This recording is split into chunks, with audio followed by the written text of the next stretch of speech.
Hello बच्चों, कैसे आप सभी लोग। आशा करता हूँ सभी लोग अच्छे होंगे। आप सभी को अपने YouTube channel one V online classes में सभी का स्वागत है। बच्चों देखिए, आज का जो टॉपिक है वो क्लास 12 के एनसीईआरटी बेस्ड फिजिक्स का जो टॉपिक है वो वेरी वेरी इंपॉर्टेंट टॉपिक है बच्चों, जो आपके बोर्ड एग्जाम में इस बार आने की संभावना अति महत्वपूर्ण है इसकी कि आ सकता है। ये इसका नाम है बच्चों वैद्युत विध्रुव की निरक्षीय स्थिति में, निरक्षीय स्थिति या इसको अनुप्रस्थ स्थिति में वैद्युत क्षेत्र की तीव्रता। बच्चों बहुत इंपॉर्टेंट है। इससे पहले वाली क्लास में मैंने अक्षीय स्थिति में करा दिया है, अब मैं करा रहा हूँ कहाँ पे, निरक्षीय स्थिति में। इसको अच्छे से समझिएगा बच्चों, बोर्ड एग्जाम के लिए बहुत इंपॉर्टेंट है। आइए यहाँ समझाते हैं बच्चों, देखिएगा। अब यहाँ देखिए द्विध्रुव क्या है बच्चों, ये द्विध्रुव ए बी क्या है, द्विध्रुव ए बी है, जिसके बीच की अल्प दूरी क्या है, 12 है। द्विध्रुव ए बी माइनस तथा प्लस आवेशों से मिलकर बना है, जिसके बीच की अल्प दूरी क्या होती है, 12 होती है।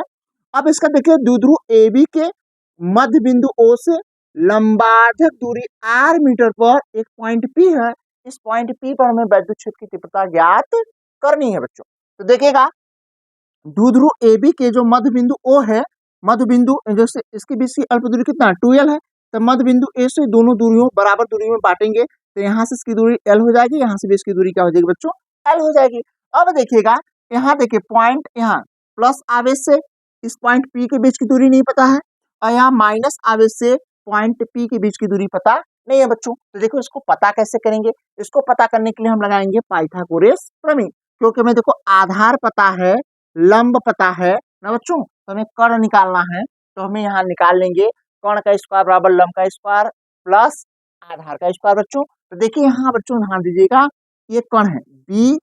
पी, क्या है कर्ण है बीपी का स्क्वायर प्लस देखिएगा आधार ए, देखिए क्या है लंब, लंब क्या है आर है, तो आर का स्क्वायर प्लस आधार कितना है यहाँ इस वाले त्रिभुज में, ये त्रिभुज हम लिए हैं ना बच्चों ना, किस वाले त्रिभुज में, देखिए त्रिभुज कौन सा लगा है हमका पी ओ बी वाले में ना, एक त्रिभुज लेंगे तो लगाएंगे, देखिए क्या होगा एल स्क्वायर हो जाएगा। तो हम यहाँ देखिए पी बराबर बीपी बराबर लेंगे तो r square plus l square हो जाएगा, 1/r हो जाएगा ना। 1/r को हम करणी में r square plus l square लिख सकते हैं बच्चों, ठीक है। तो हमने कहा जो बीपी होगा ये वाली यहाँ से दूरी और ये वाली यहाँ से दूरी क्या होगा, बराबर होगा बच्चों। यानी हम कह सकते हैं कि आप यहाँ इतनी चीज आप समझ सकते हैं बच्चों कि जो दूरी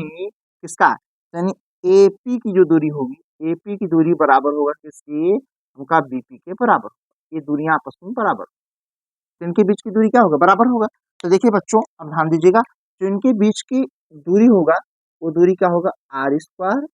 प्लस क्या होगा एल स्क्वायर। ऐसे यहाँ भी इसके बीच की दूरी क्या होगी, हमका आर स्क्वायर प्लस क्या होगा। इतनी बात समझ में आ गई, हमें लगता है आ गया।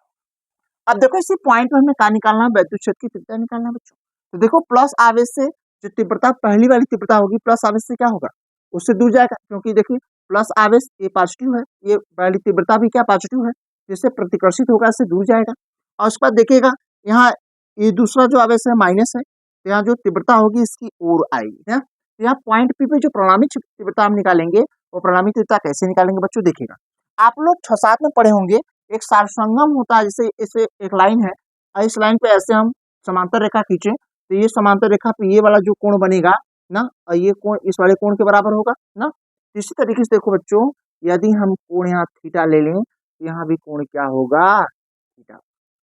ठीक है। समझ में आया बच्चा, आपको समझ में आया कि ये सारसंगम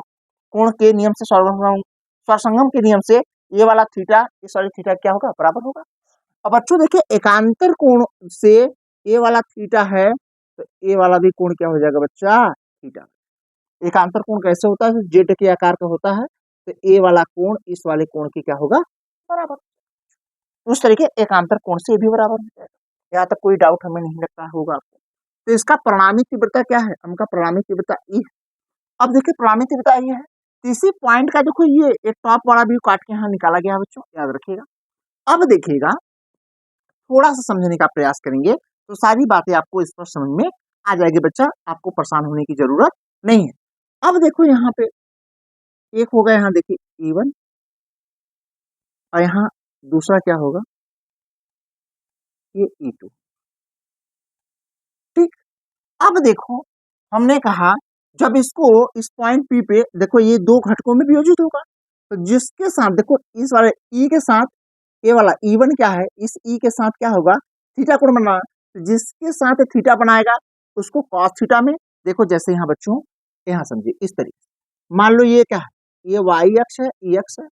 ई अक्ष के साथ थीटा बना रहा है, तो ई अक्ष वाला क्या होगा कॉस थीटा में, और जिसके साथ नहीं बना रहा है वो क्या होगा साइन थीटा में। ऐसे देखो इसके साथ कोण बना रहा है तो ये क्या होगा, हमने कहा ये आपका कॉस थीटा में हो जाएगा, कितना होगा कॉस थीटा, ठीक है। ऐसे देखो ये भी यहाँ कोण बना रहा है, यहाँ पे ये वाला कोण E2 इसके साथ कोण बना रहा है, तो ये क्या होगा, ये भी कॉस थीटा में हो जाएगा। और देखिए इसका लंबवत घटक क्या होगा, यहाँ तोड़ा जाएगा, देखिए एक लंबवत घटक यहाँ नीचे आएगा, एक लंबवत घटक क्या आएगा, ये वाला नीचे आएगा बच्चों, ये वाला एक लंबवत घटक क्या आएगा, और एक लंबवत घटक क्या आ जाएगा बच्चों, इससे ऊपर, ठीक है। आप कहीं भी डाउट ना दें बच्चों, सारा चीज आपको बताया जाएगा। ये देखिएगा ये आपका ए है, ये आपका कौन सा E2 हो जाएगा, ठीक है। इसको हम बोलेंगे क्या, ये देखो लंबवत घटक में जब टूटेगा तो यह होगा ये E1 साइन थीटा में हो जाएगा बच्चा, और यहाँ भी क्या हो जाएगा, यहाँ E2 यहाँ देखिएगा ये साइन थीटा। हमें लगता है आपको इतनी समझ में आ गई, इसी पॉइंट को उठा के यहाँ पे रखा है, ठीक है, ताकि आपको सारी चीजें स्पष्ट समझ में आ जाए। अब देखिएगा बच्चों थोड़ा सा एक चीज समझिएगा, अब देखेंगे एक पॉइंट और समझने का प्रयास करेंगे आपको समझाने का। देखो अब यहाँ देखो, यहाँ पे जो परिणामी तीव्रता होगा वो कितना होगा, E बराबर बच्चों E1 प्लस क्या होगा E2, कैसे होगा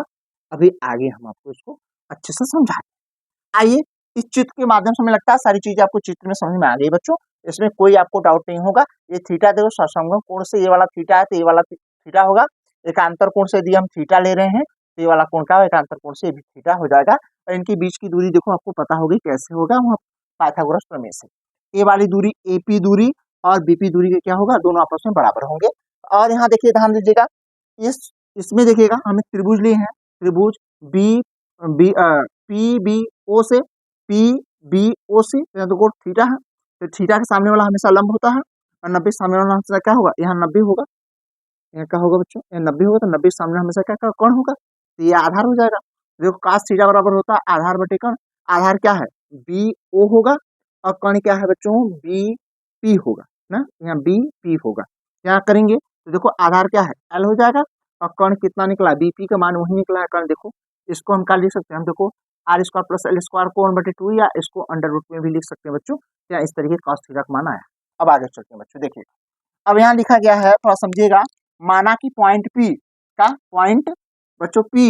वैद्युत ध्रुव AB की लंबार्धक पर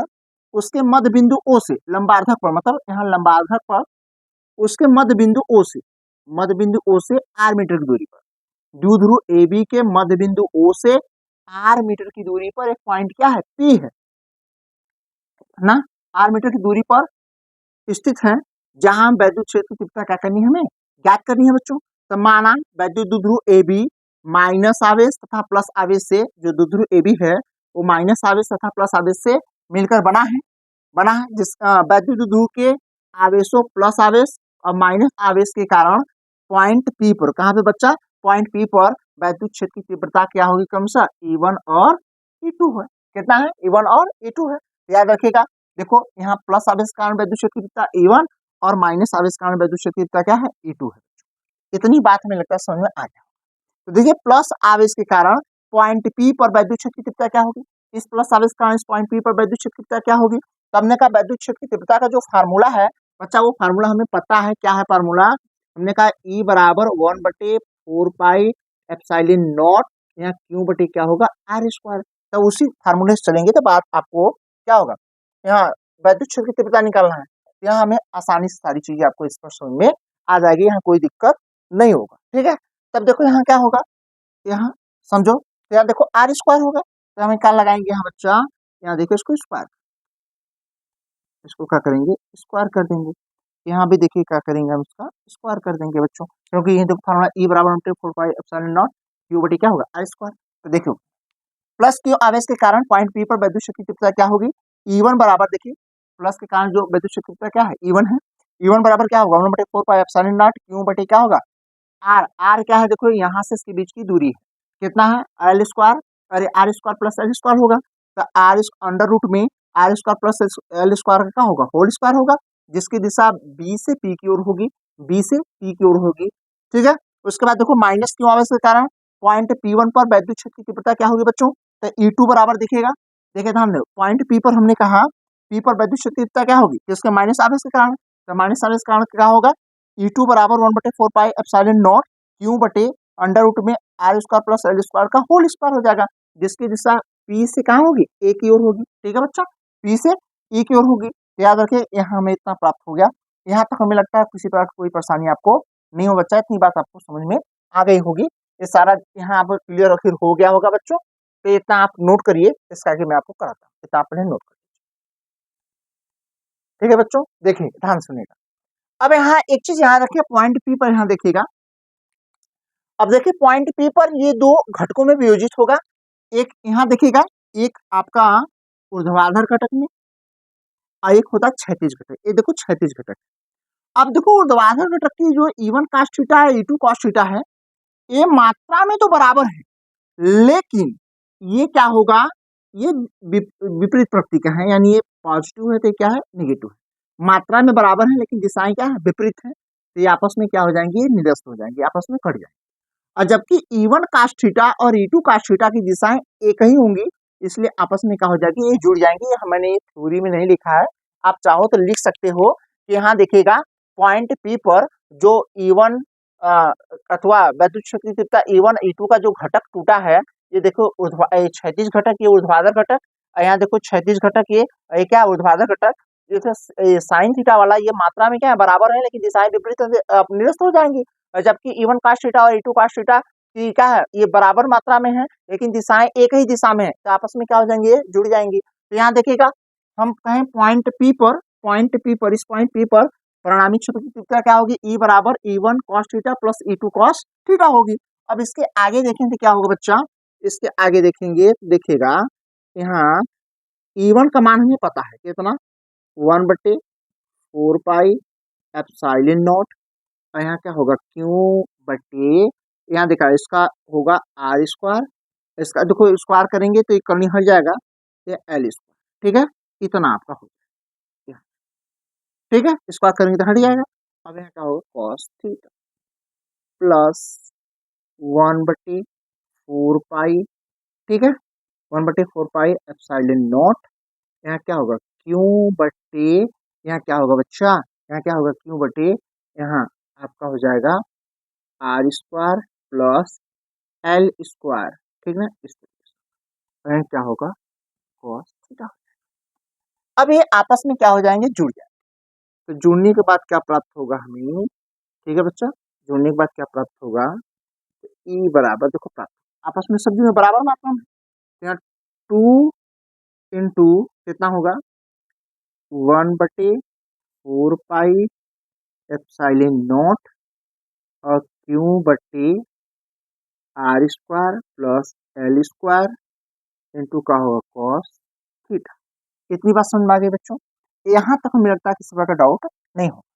अब cos थीटा का मान पहले से मैं निकाल के यहाँ से रखा, अब उठा के cos थीटा का मान यहाँ पर रख लीजिए, तो E बराबर कितना हो जाएगा,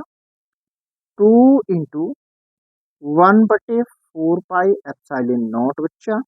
अब देखिए यहाँ क्या होगा, क्यू बटे r square plus l square, ठीक है, और cos थीटा की वैल्यू कितनी होगी, तो cos थीटा की वैल्यू होगा आपका एल बटे कॉस, सॉरी, एल बटे r square plus l square का पावर 1/2, इसका इसका पावर देखिए, इसका पावर 1, जब 1 पावर इंटू 1/2 पावर आपस में देखिए, जब इनका मल्टीप्लाई होगा, इनका मल्टीप्लाई होगा, इनका मल्टीप्लाई होगा, तो आधार आपस में कितना में जुड़ जाए, घात आपस में जुड़ जाएंगे, तो 2 एकम 2, 2 एकम 2 1 3, तो ये कितना होगा, 3/2 हो जाएगा। तो यहाँ देखिएगा बच्चा आगे ई बराबर हो जाएगा, अब देखो 2 का गुणा कर लो तो हो जाएगा, यहाँ देखिए हम इसके आगे कर लेते हैं बच्चों, यहाँ हो जाएगा ई बराबर कितना हो जाएगा, देखो हो जाएगा 2QL, 2QL बटे, यहाँ क्या हो जाएगा, या इसको ऐसे भी कर सकते हो, ऐसे 1/4 पाई एप्सिलॉन नॉट, ठीक है, एप्सिलॉन नॉट हो जाएगा बच्चा, और इसका गुणा करेंगे तो हो जाएगा 2Q L/, यहाँ इसका हो जाएगा R² प्लस L² की पावर 3 कितना 2 हो जाएगा बच्चा। इतनी बात समझ में आ गई। अब देखो बच्चा इसमें क्या होगा, आपको पता है P बराबर 2QL। अब यहाँ रखोगे मान तो E बराबर बच्चा 1/4 पाई एप्सिलॉन नॉट, यहाँ होगा P/, कितना हो जाएगा, P/, कितना हो जाएगा, यहाँ हो जाएगा देखिए R² प्लस L² की पावर 3/2। यहाँ तक हमें लगता है सारी चीजें आपको स्पष्ट समझ में आ गई। अब यहाँ हम लिखेंगे बच्चा क्या, यदि यदि L डबल लेस देन किसके, R, तब L R की अपेक्षा बहुत छोटा है,